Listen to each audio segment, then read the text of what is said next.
te doy la bienvenida a los libros del saber. Te saludo tu amigo de confianza, Dr. Mark.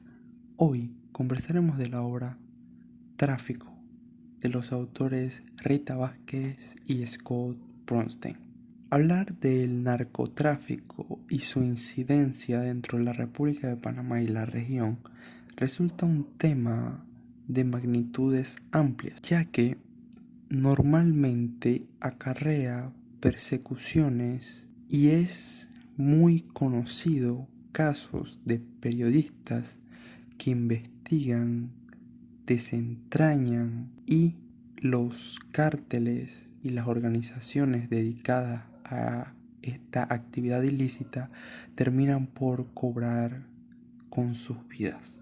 La obra del día de hoy nos da una imagen clara cómo, a pesar de la región de la que formamos parte se encuentra normalmente convulsionada en materia de cárteles, mafias, pandillas y todo tipo de organizaciones que permiten el tráfico de droga, esta misma realidad no se ve al unísono dentro de la República de Panamá.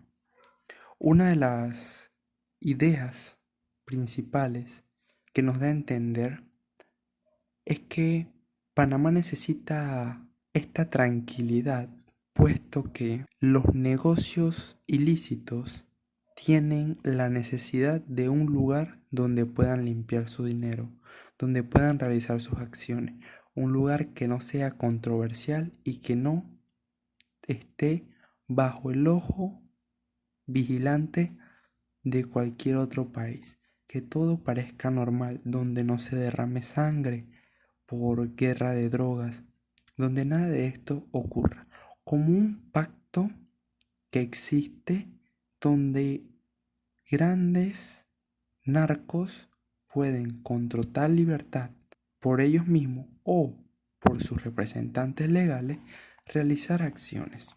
Pero todo esto vamos a sustentarlo en varias secciones de la obra.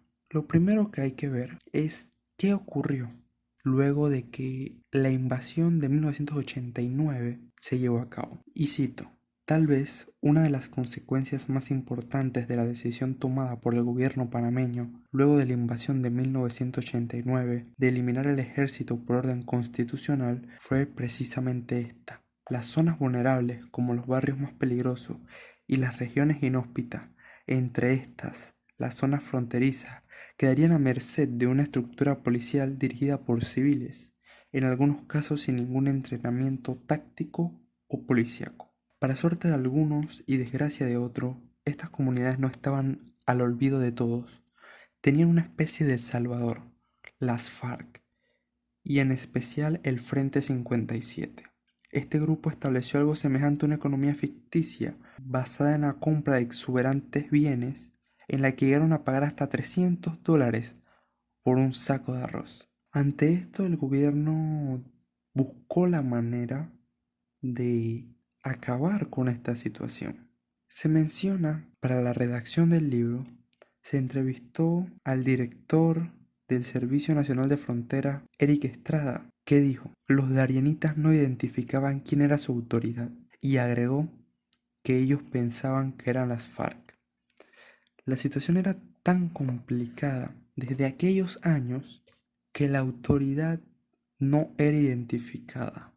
Sabemos que este tipo de situaciones lo que conlleva es simplemente una lealtad a personas ajenas a buenos intereses, pero en el momento no lo conocían. Y al igual que pasó en Panamá, era el mismo caso que ocurría en otras latitudes cuando se observa que protegen, brindan comida, brindan alimento a familias y personas para que sigan siendo leales a ellos.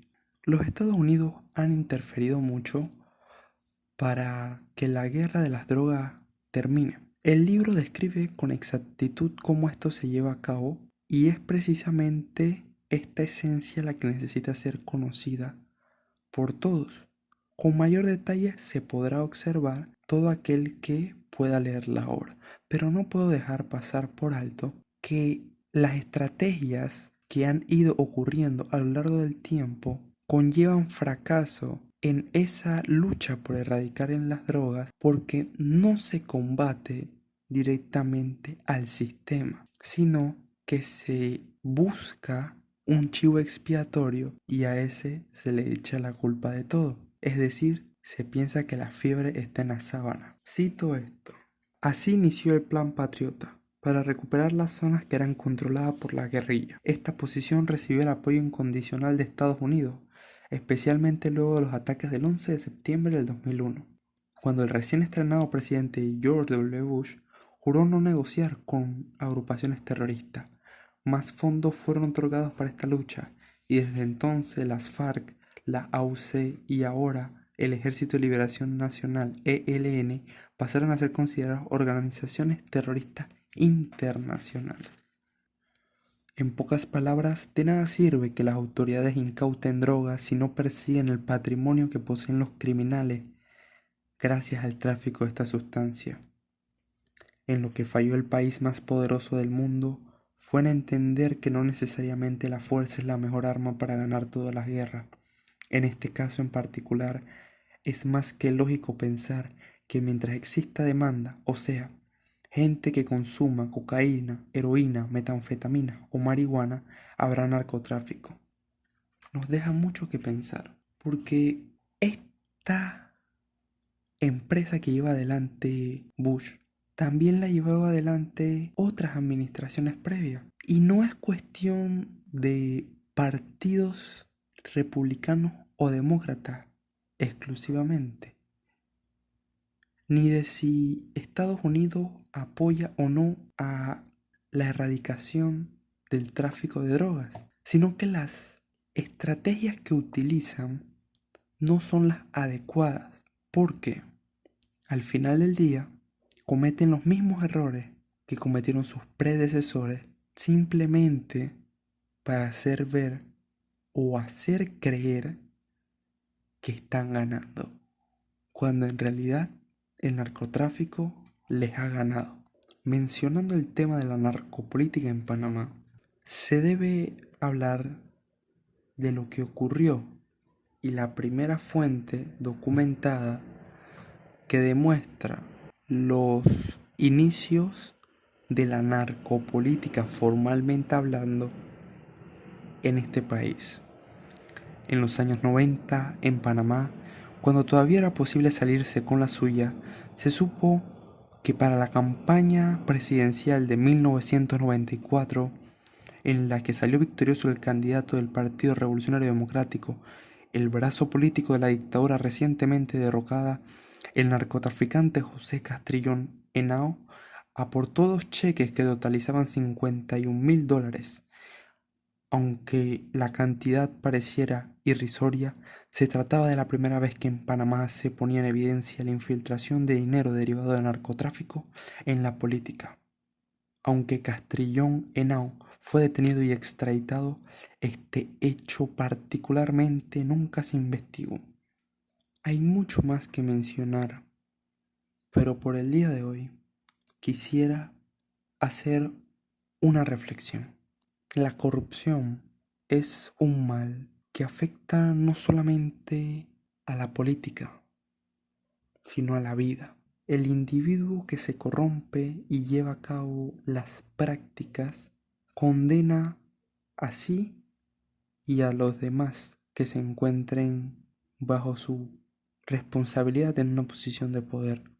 La narcopolítica, de la que se puede hablar mucho, pero también que conlleva mucho riesgo hablarlo, es un ejemplo de que los favores tarde o temprano se pagan.